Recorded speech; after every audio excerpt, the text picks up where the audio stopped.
இயேசு கிறிஸ்துவின் நாமத்தினாலே இந்த காலை வேளையிலே உங்களை அன்போடு கூட வாழ்த்துகிறேன். இன்றைக்கும் கர்த்தருடைய ஆவியானவர் நமக்கு கொடுக்கிற வார்த்தை சங்கீதம் 27:14. கர்த்தருக்கு காத்திரு, கர்த்தருக்கு காத்திரு. விசுவாச உலகத்தை நாம் பார்க்கின்ற பொழுது ஆண்டவருக்கென்று கொடுக்க வேண்டிய சமயத்தையும் காலத்தையும் நேரத்தையும் கொடுக்காமல் நாம் வேகமாய் ஓடிக்கொண்டிருக்கிற ஒரு உலகத்திலே வாழ்ந்து கொண்டிருக்கிறோம். வேதம் சொல்லுகிறது, கர்த்தருக்கு காத்திருப்போர் வெட்கப்பட்டு போவதில்லை, கர்த்தருக்கு காத்திருப்போர் புது பலன் அடைவார்கள், கர்த்தரை கண்டடைய தக்க சமயத்தில் அவரை தேடுங்கள், அதிகாலையில் தேடுவோர் என்னை கண்டடைவார்கள் என்று வசனம் சொல்லுகிறது. வசனம் ஒருபோதும் மாறாது. ஆனமும் பூமியும் இழிந்து போகும், என் வார்த்தைகளை ஒளிந்து போவதில்லை என்று வார்த்தை நமக்கு ஆழமாய் கற்றுக் கொடுக்கிறது. ஆனால் உலக வாழ்க்கையை நாம் பார்க்கின்ற பொழுது கர்த்தருடைய விசுவாசிகள், கர்த்தருடைய ஊழியர்கள், கர்த்தருடைய அப்போஸ்தலர்கள், கர்த்தருடைய தீர்க்கதரிசிகள், கர்த்தருடைய போதகர்கள், கர்த்தருடைய மேய்ப்பர்கள், கர்த்தருடைய இவாஞ்சலிஸ்டுகள் எல்லாரும் கர்த்தருக்கு முன்பதாக காத்திருக்க வேண்டும் என்று வேதம் நமக்கு தெளிவாய் கற்றுக் கொடுக்கிறது. கர்த்தருக்கு முன்பதாக காத்திருந்தால் முதலாவது அவர் நம்முடைய இருதயத்தை ஸ்திரப்படுத்துகிறார். நம்முடைய இருதயத்தை அவருக்கு நேராக காத்திருக்கும்படியான ஒரு பெரிய கிருபையை கொடுக்கிறார். வேதத்தை நாம் வாசிக்கின்ற பொழுது ஆண்டவர் ஆபிரகாமுக்கு ஒரு வாக்குத்தத்தத்தை கொடுத்தார். உன் கற்ப பிறப்பானவனே உனக்கு சுதந்திரவாளியாய் இருப்பான் என்று சொன்னார். இந்த வாக்குத்தத்தத்தை சுதந்திரத்துக் கொள்ளும்படியாய் ஆபிரகாம் கர்த்தரை விசுவாசித்து பொறுமையோடே காத்திருந்தான் என்று வேதம் சொல்லுகிறது. சூழ்நிலை என்ன? ஒருவேளை நம்புகிறதற்கு ஏதுமில்லாதிருந்தும் நம்பிக்கையோட விசுவாசித்து பொறுமையோடே காத்திருந்தான்.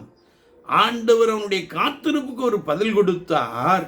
அவனுக்கு ஆண்டவர் ஈசாக்கை கொடுத்தார் என்பதை நாம் வேதத்தின் மூலமாக தெளிவாய் அறிந்து கொள்ள முடியும். நீங்கள் கர்த்தருக்கு காத்திருந்தால் ஆண்டவர் உங்களை ஸ்திரப்படுத்துகிறார், உங்களுக்குள்ளே பலத்த அற்புதங்களை செய்கிறார். ஒருவேளை குழந்தை இல்லையே என்று சொன்னபோது ஆண்டவர் கற்பத்தின் கனியை கொடுத்து ஆசீர்வதித்தது மாத்திரமல்ல, ஆபிரகாமை குறித்து வேதம் சொல்கிறது, விசுவாசிகளுக்கு தகப்பன் என்பதை நாம் தெளிவாய் அறிந்து கொள்ள முடியும். அநேகாயிரம் ஜனங்களுக்கு தகப்பனாக ஆண்டவர் அவனை ஏற்படுத்தினார். காரணம், அவன் கர்த்தருக்கு காத்திருந்து பொறுமையோടെ காத்திருந்து அவன் வாக்குத்தத்தம் பண்ணப்பட்டதை பெற்றுக்கொண்டான். யோபுடைய வாழ்க்கையை நாம் பார்க்கின்ற பொழுது யோபு சொல்லுகிறார், என் போராட்டத்தின் நாட்களெல்லாம் நான் காத்திருக்கிறேன் என்று சொல்லுகிறார். ஒருவேளை யோபுவை குறித்து நாம் நன்றாய் அறிந்திருக்க முடியும் இல்லையா? அவனைப் போல ஒரு செல்வ சீமான் இல்லை. அவன் கர்த்தருக்கு பயந்து தீமையை விட்டு விலகின ஒரு மனுஷன். அவனுடைய வாழ்க்கையில் ஒரு சோதனை வந்த பொழுது எல்லாவற்றையும் இழந்து போனான். தான் நம்பியிருந்த மனைவியும் கூட தேவனை தூசித்து ஜீவனை விடு என்று சொன்னாள்.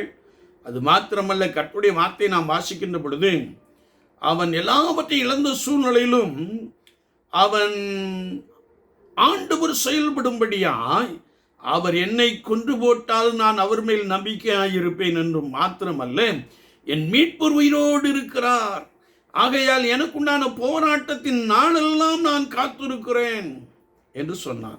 அவனுடைய காத்திருப்புக்கு ஆண்டவர் பதில் கொடுத்தார். முன்னிலைமையை பார்க்கிலும் பின்னிலைமையிலே இரண்டத்தனையான ஆசீர்வாதங்களினாலே அவனை நிரப்பினார். அது மாத்திரமல்ல, பூமியின் ஆசீர்வாதங்களை எல்லாவற்றையும் அவன் சுதந்திரத்துக் கொண்டான். எனவே உலக வாழ்க்கையிலே கர்த்தருடைய ஆவியானவர் உங்களில் செயலாற்றும்படியாய் நீங்கள் கர்த்தருக்கு காத்திருங்கள்.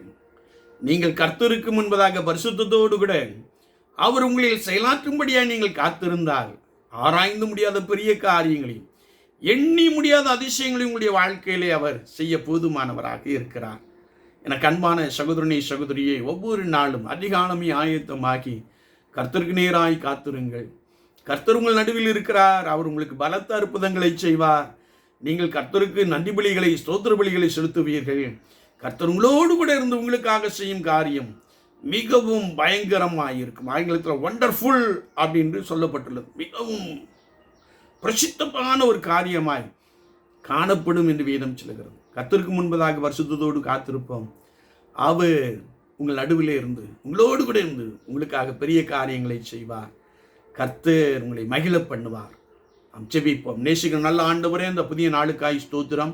வார்த்தைகளை கேட்டவர்களுக்காய் ஸ்தோத்திரம். பலப்படுத்தும் ஆண்டவரே. எமக்கு நேராய் காத்திருக்கிற அனுபவத்திலே எல்லாவற்றையும், எல்லா ஆசீர்வாதங்களையும் சுதந்திரத்துக்குள்ள கிருபை தாரும். இல்லாம இயேசுவின் நாமத்தினாலே நீங்கி போகட்டும்.